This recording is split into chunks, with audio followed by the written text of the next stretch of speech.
الشيطان الرجيم فصل لربك وانحر যাবতীয় প্রশংসা সে আল্লাহ তাআলার জন্য যে আল্লাহ সুবহানাহু ওয়া তাআলা দীর্ঘ একটি বৎসর অতিক্রান্ত করে বহু মানুষকে পৃথিবী থেকে বিদায় দিয়েছেন। এরপরেও দয়া করে মায়া করে যে আল্লাহ সুবহানাহু ওয়া তাআলা আজকে ঈদুল আজহা পর্যন্ত সালাত আদায় পর্যন্ত আমাদেরকে সুস্থ সবলভাবে বাঁচিয়ে রেখেছেন, সেই আল্লাহ সুবহানাহু ওয়া তাআলার জন্য অন্তরের অন্তরস্থল থেকে শুকরিয়া আদায় করি। সকলে পড়ি আলহামদুলিল্লাহ।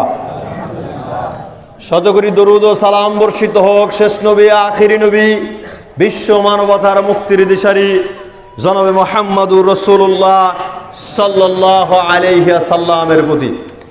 ঈদের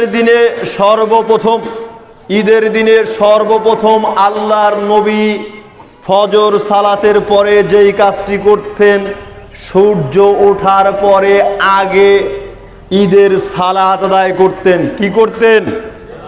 ঈদের সালাত আদায় করতেন। ঈদের সালাতের পূর্বে কোনো বক্তব্য দিতেন না, কোনো হাদিস বলতেন না। ঈদের পূর্বে আল্লাহর নবী বলতেন না যে এই আপনারা বলেন আল্লাহু আকবার আল্লাহু আকবার, এই তুমি কেন খাসির গল্প করতেছো, এই তুমি কেন এটা করতেছো সেটা করতেছো। কোনো কথা চলবে না, কোনো কথা চলবে না। ঈদের সালাতের পূর্বে যার যার মতো শেষে আমল করবে। কেউ যদি আমল না করে, শোরগোল করে, তাহলে তার হিসাব সে বুঝবে, তার ফজিলত থেকে সে বঞ্চিত হবে। যে ফজিলত নিতে চাইবে সে চুপচাপ থেকে তার মতন করে, হোক উচ্চ কণ্ঠে হোক চুপে চাপে, সে তাকবীর ধ্বনি পাঠ করতে থাকবে। আল্লাহু আকবার আল্লাহু আকবার লা ইলাহা ইল্লাল্লাহু আল্লাহু আকবার আল্লাহু আকবার ওয়ালিল্লাহিল হামদ।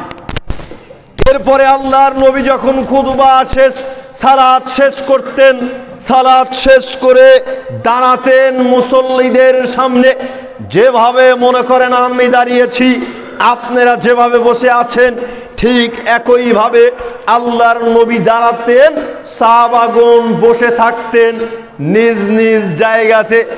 আপনাদের মর্যাদা মনে হয় সাহাবাদের চাইতেও অনেক বেশি, নাকি? অনেক বেশি। এই কারণে আপনারা কি করেছেন? সালাত শেষ করার সঙ্গে সঙ্গে দৌড় মেরেছেন। বলবেন মোহাম্মদ আলী ভাই সাহেব একজন আলেমকেও দেখলাম, তো কি বোঝাতে চাচ্ছেন? সেই আলেমটা কি সাহাবীদের চাইতেও সম্মানজনক? অসুস্থতা দেখান মিয়া ঈদগাহ মাঠে এসে, লজ্জা হয় না? ঈদগাহ মাঠ এমন একটা জায়গা যেখান থেকে আপনার নিষ্পাপ হয়ে বাড়িতে ফিরে যাওয়ার কথা। আপনি এই জায়গাতে এসে আপনি অসুস্থতা এটা সেটা দেখান। আমরা অসুস্থ ব্যক্তিকে দেখছি না, অসুস্থ ব্যক্তিকেও দেখেছি ঈদগাহ মাঠে আসছে, দুই কাঁধের উপরে দুইজনের উপরে ভর করে ঈদগাহ মাঠে আসছে। আর আপনি কোন বাপের বেটা সালাত শেষ হয়ে ইমাম সাহেব দাঁড়ানোর পূর্বেই বাড়ির দিকে রওনা দেন? আপনাকে ঈদগাহে আসতে বলেছে কি? লজ্জা হয় না? মুসলমান ঘরের সন্তান, এদের কি পিতামাতা বেঁচে নাই? এদের কি পিতামাতা বেঁচে নাই? ধর্মীয় শিক্ষা, পারিবারিক শিক্ষা, ন্যূনতম জ্ঞানবোধ বিবেকবোধ এদের মধ্যে নাই। ঈদগাহ মাঠ এখান থেকে নেকি ভরপুর করে নিয়ে, থলি পরিপূর্ণ করে নিয়ে বাড়িতে যেতে হবে। আর আপনি উঠে দৌড়াদৌড়ি শুরু করেন। আপনি আমার চাইতে মনে হয় বেশি কষ্ট করেছেন নাকি? আমাকে সময় জানানো হয়েছে গতকালকে, এশারও পরে জানানো হয়েছে ভোর 7টায় হচ্ছে জামাত। তো আমি তো সাধারণত জানি এদেরকে বুতায় গাতায় 8টার নিচে নিয়ে আসা যায় না। আপনাদের যেই নীতি, 8টার নিচে সালাত নিয়ে আসা যায় না। তো মাশাআল্লাহ শুনে খুব খুশি, কিন্তু খুশি হলে কি হবে? কষ্ট তো আমার আছে। এই আমি রাত্রিতে আসবো কেমন করে? আগে বললে না আগেই চলে আসতাম আপনাদের এইখানে, বৃহস্পতিবার শুক্রবার গতকালকেই চলে আসতাম, কিন্তু তা তো আর হয় নাই। কি করেছি? একেবারে 4:30টার দিকে ভোর থাকতে রাত থাকতেই রওনা দিয়েছি। তারপরে দেখেন সূর্য একেবারে আমাকে আগে হিট করতেছে। পরিস্থিতি কি? যা হোক, একটু ধৈর্য ধরেন। খুতবা মূল টপিকে আসার পূর্বেই অনেক কথাই বলে ফেললাম। তাকাব্বালাল্লাহু মিন্না ওয়া মিনকুম। রিঅ্যাকশনটা তো দিবেন রে ভাই, দোয়া তো করলাম, একটু দোয়া তো করবেন। ঈদ মুবারক। এইটা তো বললেন, অভ্যস্ত এখনো হতে পারেন নাই, গত ঈদে শিখিয়ে দিয়েছি। আপনারা কি বলবেন? তাকাব্বালাল্লাহু মিন্না ওয়া মিনকুম, আল্লাহ আপনার নেকামল এবং আমার নেকামলগুলোকে কবুল করে নিক, আমিন। এর অর্থ হচ্ছে এটা যে তাকাব্বালাল্লাহু মিন্না ওয়া মিনকুম। তবে ঈদ মুবারক সম্বন্ধসূচক শব্দ ব্যবহার করতে পারেন, অসুবিধা নেই। ধন্যবাদ বললে যেমন কোনো উপকার নাই, একটু থ্যাংক ইউ ধন্যবাদ দিলে যেমন ঈদ মুবারকটা বলাটাও তেমন কোনো অসুবিধা নেই। কিন্তু যখন বলবো তাকাব্বালাল্লাহু মিন্না ওয়া মিনকুম, তখন আপনার জন্য আমার জন্য দোয়া হয়ে যাবে। আল্লাহু আকবার, আল্লাহু আকবার, লা ইলাহা ইল্লাল্লাহ, আল্লাহু আকবার, আল্লাহু আকবার, ওয়ালিল্লাহিল হামদ। কুরবানির বিধান শুধুমাত্র যে উম্মতে মুহাম্মাদের উপরেই ব্যাপারটা এমন নয়, বরং কুরবানির বিধান রয়েছে একেবারে পৃথিবী সৃষ্টির উষালগ্ন থেকে, মানুষ সৃষ্টির উষালগ্ন থেকেই কুরবানির বিধান রয়েছে। আমরা জানি আদম পুত্র হাবিল এবং কাবিল, এই হাবিল এবং কাবিলকে কেন্দ্র করে আমাদের সমাজে প্রচলিত অনেক বানোয়াটি কথা রয়েছে, যার কোনো ভিত্তি নেই, যার কোনো ভিত্তি নেই। আল্লাহ তাআলা বিবরণ দিয়ে দিচ্ছেন, ওয়াতলু আলাইহিম নাবা আবনা আদম বিল হাক্কি। হে মুহাম্মদ সাল্লাল্লাহু আলাইহি ওয়াসাল্লাম, আপনি পৃথিবীর মানুষদেরকে জানিয়ে দিন আদম পুত্র হাবিল এবং কাবিলের ঈদ কররাবা কুরবানান ফাতুকবিলা মিন আহাদিহিমা ওয়া লাম ইউতাকাব্বাল মিনাল আখারি। তারা যে কুরবানি করেছিল, যখন তারা কুরবানি করেছিল তাদের একজনের কুরবানি গৃহীত হয়েছিল আর অপরজনের কুরবানি গৃহীত হয়নি। যার কুরবানি গৃহীত হয়নি সে ব্যক্তি বলে উঠল, ক্বালা আকতুলান্নাকা, অবশ্যই আমি তোমাকে হত্যা করে ফেলবো। যার কুরবানি গৃহীত হয়েছিল সে বলে উঠল, ইন্নামা ইয়াতাকাব্বালুল্লাহু মিনাল মুত্তাকিন, নিশ্চয়ই আল্লাহ সুবহানাহু ওয়া তাআলা আত্মসংযমীদের কুরবানিকে কবুল করেন, আত্মসংযমীদের কুরবানিকে কবুল করেন। এবার আপনি বলেন আপনার আত্মসংযমতা আছে কিনা, আত্মসংযমতা আছে কিনা? ঈদগাহ মাঠে এসে বসতে যদি জায়গার একটু 19-20 হয়ে থাকে, দায়িত্বশীলের উপরে ক্ষিপ্ত, পাশে যে বসে আছে তার উপরে ক্ষিপ্ত, এই তুমি দেখতে পারো না আমি বাপের বেটা লাট সাহেব এসেছি, আমাকে কেন একটু জায়গা দাও না, এ আমার এটা হলো না কেন, সেটা হলো না কেন, এই ঈদগাহ মাঠে চটে ময়লা কেন, ধুলাবালি কেন, ইত্যাদি ইত্যাদি কত রকম দোষারোপ। আত্মসংযম কি জিনিস বুঝতে পারেন নাই। আপনার আত্মাকে দমিয়ে রাখবেন, আপনার আত্মার মধ্যে যেই রাগটা আছে, যেই ক্ষোভটা আছে, যেই পাপটা আছে, যেই হিংসাটা আছে, এটাকে দমিয়ে রাখাই হচ্ছে আত্মসংযমিতা। আর আল্লাহ তাআলা বললেন, তখন আদম পুত্র বলে উঠেছিলেন যে আল্লাহ সুবহানাহু ওয়া তাআলা যাদের আত্মসংযমিতা রয়েছে তাদের কুরবানিকে কবুল করেন, তাদের কুরবানিকে কবুল করেন।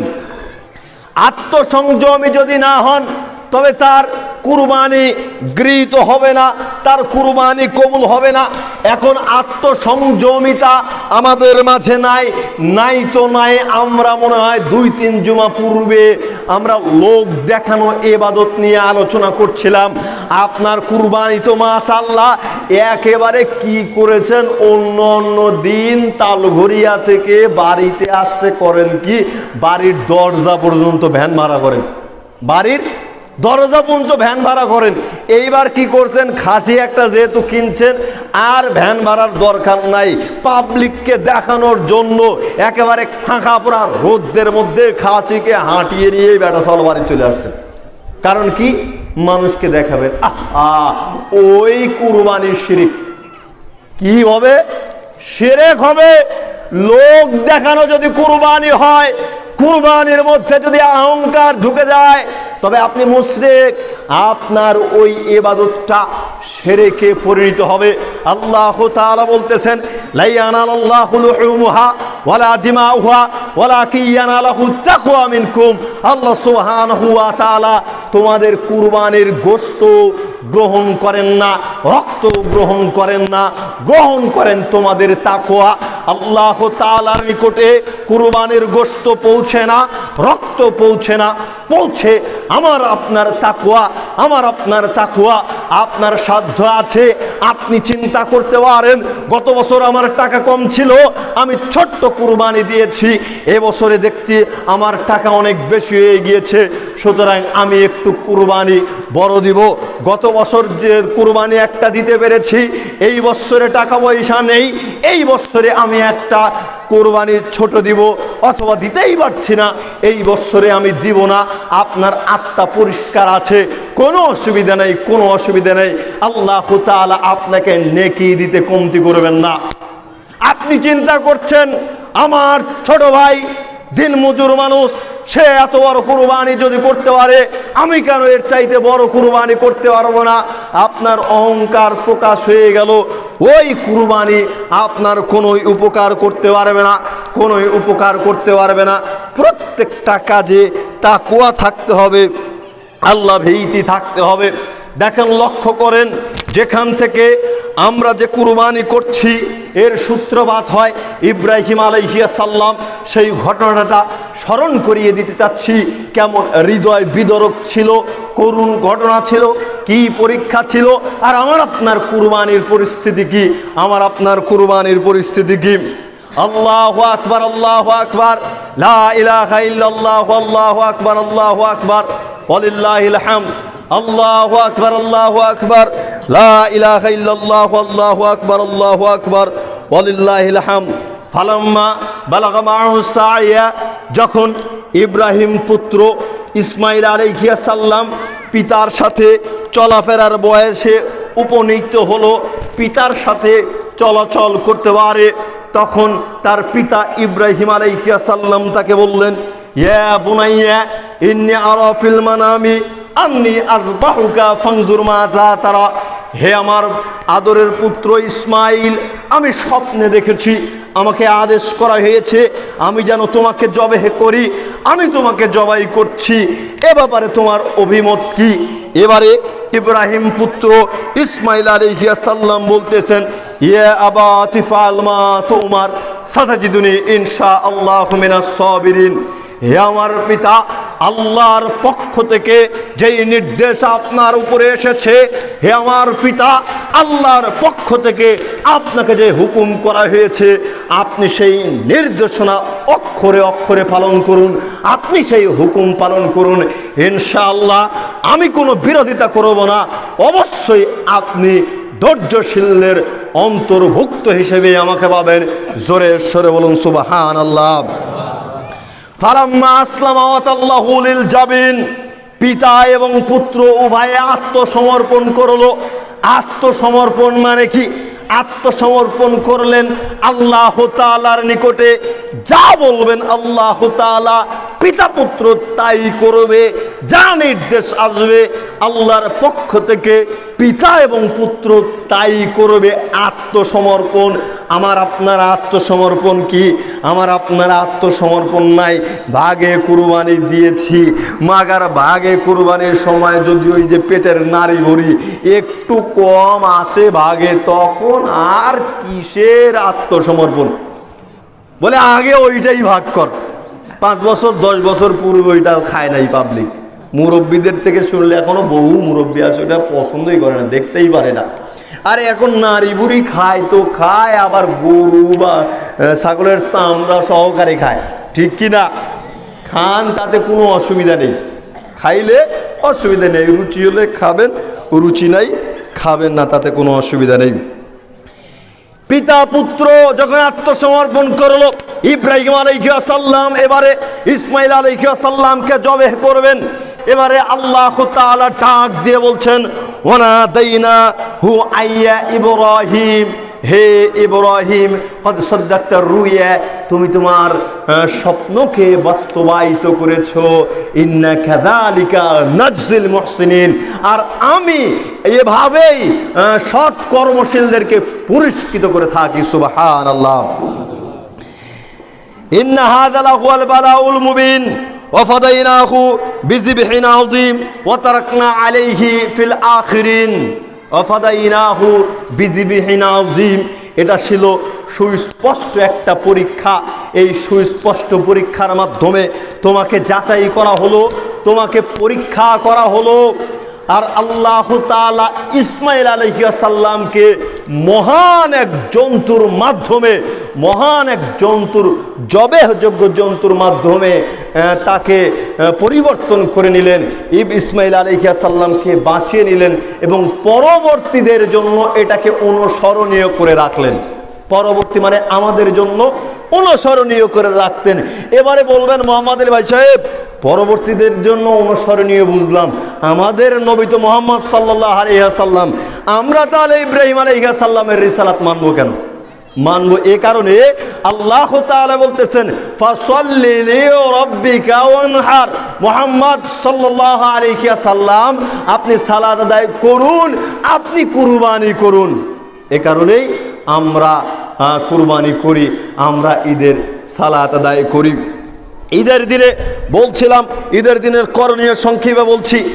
ঈদুল আজহার দিনে সকালবেলাতে ঘুম থেকে উঠবেন, ফজরের সালাত আদায় করবেন, সালাত আদায়ের পরে কোনো কিছু খাবেন না, না খেয়ে ঈদগাহ মাঠে আসবেন।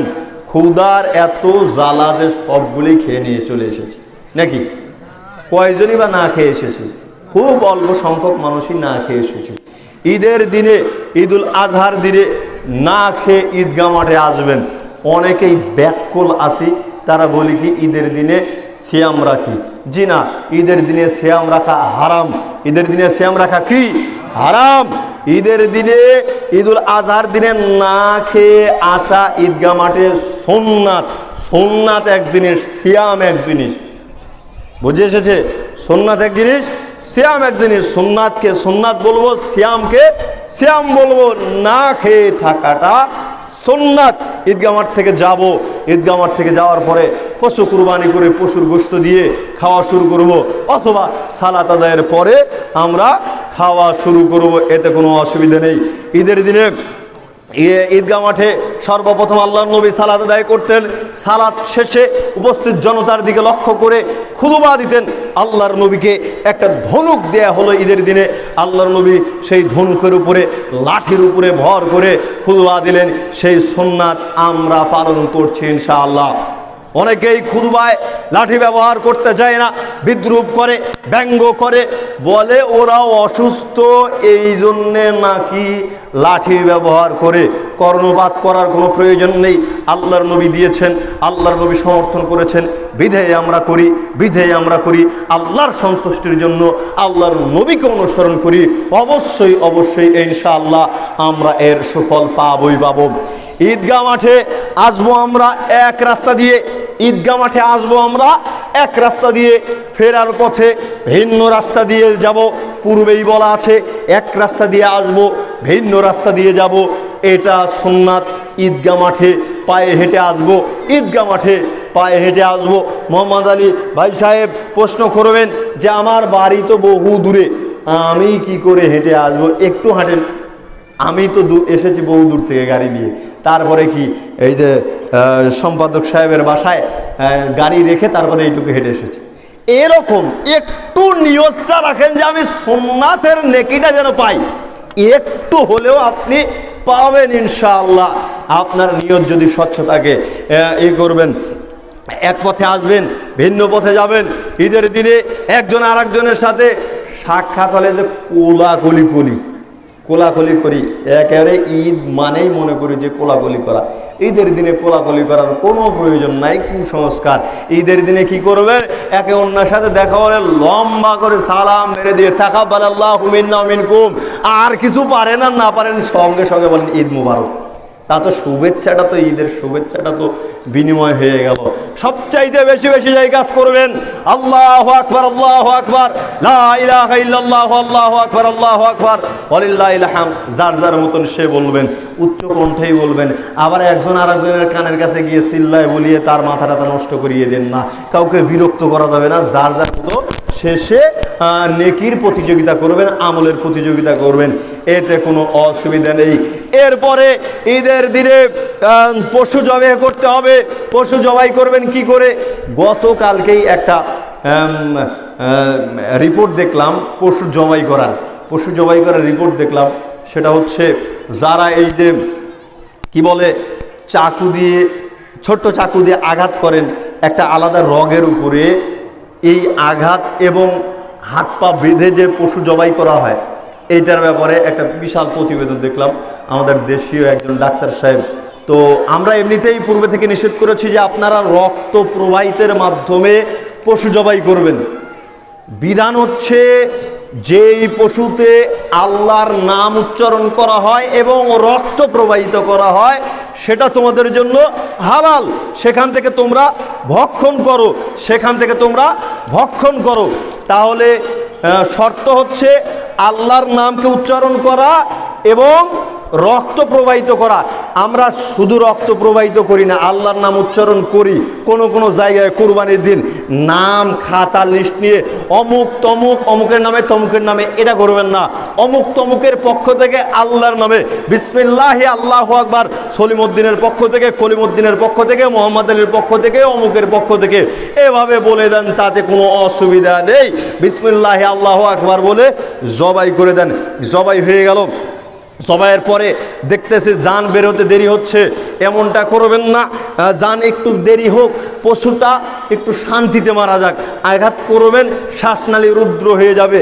আঘাত করবেন কি যেন রগের নাম, ওই রগের যে রক্ত প্রবাহিত হয় ওই রক্ত প্রবাহিত বন্ধ হয়ে যায়। তারপরে কি করে, গরু ছাগলের হাত পা বাঁধা হয়। হাত পা বাঁধা থাকলে তার শরীরের রক্ত সম্পূর্ণ বের হয় না। রক্তটা কিন্তু আমার আপনার শরীরের জন্য ক্ষতিকর। পশুর রক্ত আমার আপনার শরীরের জন্য ক্ষতিকর। যতটা পশু হাত পা নাড়াচাড়া করতে পারবে ততটা রক্ত বের হয়ে আসবে, ততটা গোশত পরিশুদ্ধ হবে, ততটা গোশত জীবাণুমুক্ত হবে। এখন বলবেন মোহাম্মদ আলী ভাই, গরু তো জবাই করাই সম্ভব না, বেঁধে জবাই করেন। জবাই যখন হয়ে যাবে সঙ্গে সঙ্গে যত দ্রুত সম্ভব খুলে দেন। আলেম ওলামারা বলতেছেন যে পশুকে হাত পা ছেড়ে খোলা রাখা অবস্থায় জবাই করলে পশু বাঁধার চাইতে শান্তিতে কষ্ট কমে মৃত্যুবরণ করে। এই কারণে আপনারা হয়তো বাঁধলেন, বাঁধার পরে জবাই যখন হয়ে গেল সঙ্গে সঙ্গে খুলে দিবেন, হাত পাতাকে নাড়াচাড়া করতে দিবেন, রক্তগুলো বের হয়ে যেতে দিবেন। বিহাদ্দিস শিফারি অন্তোয়ার আনিল বাহাইমি ওয়াকালা ইযা জাবাহাদুকুম ফালিইউজহিজ, আল্লাহর নবী বললেন যখন তোমরা পশু জবাই করবে তোমাদের ছুরিটাকে সুন্দর করে ধার দিয়ে নিবে, ধারালো করে নিবে। ধারালো করতে গিয়ে পশুর চোখের সামনে ধার দিবে না, পশুর চোখ থেকে ছুরিকে গোপন রাখবে, আড়াল রাখবে। যখন জবাই করবে খুব তাড়াতাড়ি করবে, জবাই করবে তাড়াতাড়ি করবে। এ কারণে জবাই করতে হবে তাড়াতাড়ি, দক্ষ মানুষ দিয়ে জবাই করবেন। যার যার পশু শেষে কুরবানি করবেন। বলবেন মোহাম্মদ আলী ভাই, পশু কি জবাই করা যায়? ও পশু জবাই করা যায় না। নিজের বড় ভাই ছোট ভাইয়ের সাথে যখন জমি নিয়ে দ্বন্দ্ব লাগে তখন বড় ভাইয়ের মাথা ফাটিয়ে একেবারে তাকে হত্যা করে ফেলা যায় নাকি?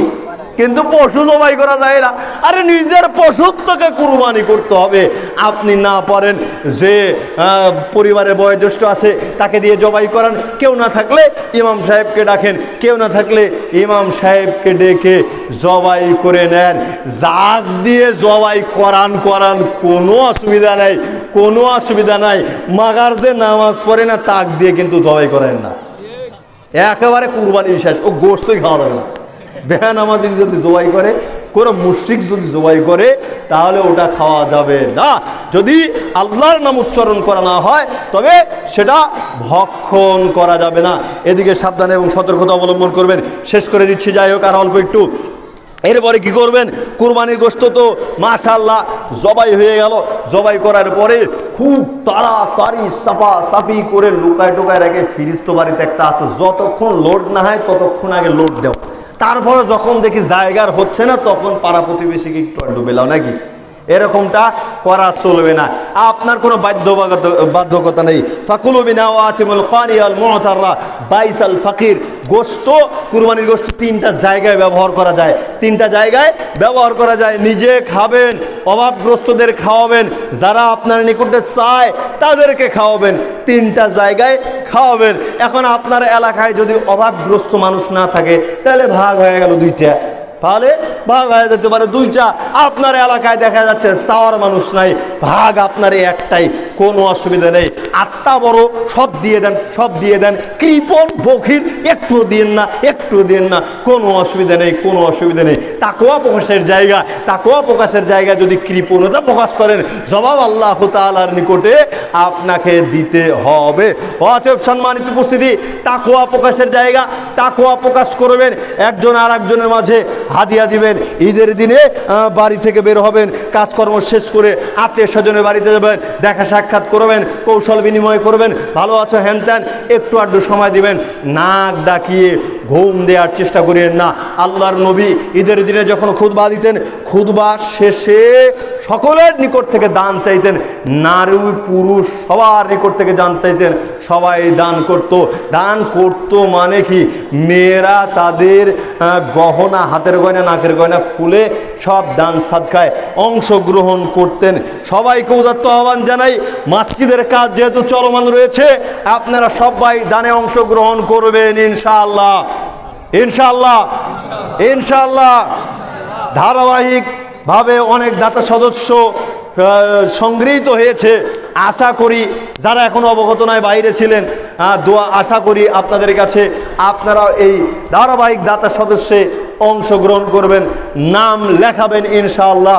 আল্লাহ এ যাবৎ মসজিদের পরিকল্পনা থেকে আজ পর্যন্ত যারা একটু একটু করে শ্রম দিয়েছে মসজিদের জন্য, আল্লাহ তুমি তাদেরকে কবুল করে নাও, আমিন।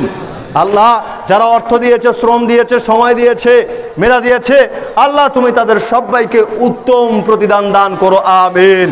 আল্লাহ আমরা আদম সন্তান, ভুলের ঊর্ধ্বে নয়, আল্লাহ সমস্ত ভুল ভ্রান্তি নিয়ে স্বীকার করে ঈদুল আজহায় উপস্থিত হয়েছি, কুরবানিতে অংশগ্রহণ করব। আল্লাহ তুমি আমাদের সমস্ত ভুল ভ্রান্তিকে ক্ষমা করে দিয়ে নিষ্পাপ হিসেবে তুমি আমাদেরকে ঈদগাহ মাঠ থেকে বাড়িতে ফিরে যাওয়ার তৌফিক ইনায়াত করো, আমিন। আল্লাহ তুমি আমাদের কুরবানিকে কবুল করে নাও, আমিন। আল্লাহ যারা আমাদের মধ্যে উপস্থিত রয়েছে তুমি তাদেরকে মাফ করো, আমিন। যারা অনুপস্থিত রয়েছে তুমি তাদেরকে মাফ করো, আমিন। যারা মহিলা রয়েছে তুমি তাদেরকে মাফ করো, আমিন। যারা কবরবাসী রয়েছে তুমি তাদেরকে মাফ করো, আমিন। যারা ছাত্র রয়েছে তুমি তাদের মেধা শক্তি বৃদ্ধি করে দাও, আমিন।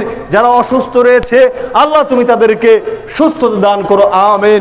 আল্লাহু আকবার, আল্লাহু আকবার, লা ইলাহা ইল্লাল্লাহ, আল্লাহু আকবার, আল্লাহু আকবার, ওয়ালিল্লাহিল হামদ। আল্লাহু আকবার, আল্লাহু আকবার, লা ইলাহা ইল্লাল্লাহ, আল্লাহু আকবার, আল্লাহু আকবার, ওয়ালিল্লাহিল হামদ। আল্লাহ তুমি আমাদের সমস্ত ভুলভ্রান্তিকে ক্ষমা করে দিয়ে এই জিলহজ মাসের ইবাদতকে কবুল করে নাও, আমিন। ওয়া আখিরি দাওয়ানা আনিল হামদুলিল্লাহি রাব্বিল আলামিন। আসসালামু আলাইকুম ওয়া রাহমাতুল্লাহ।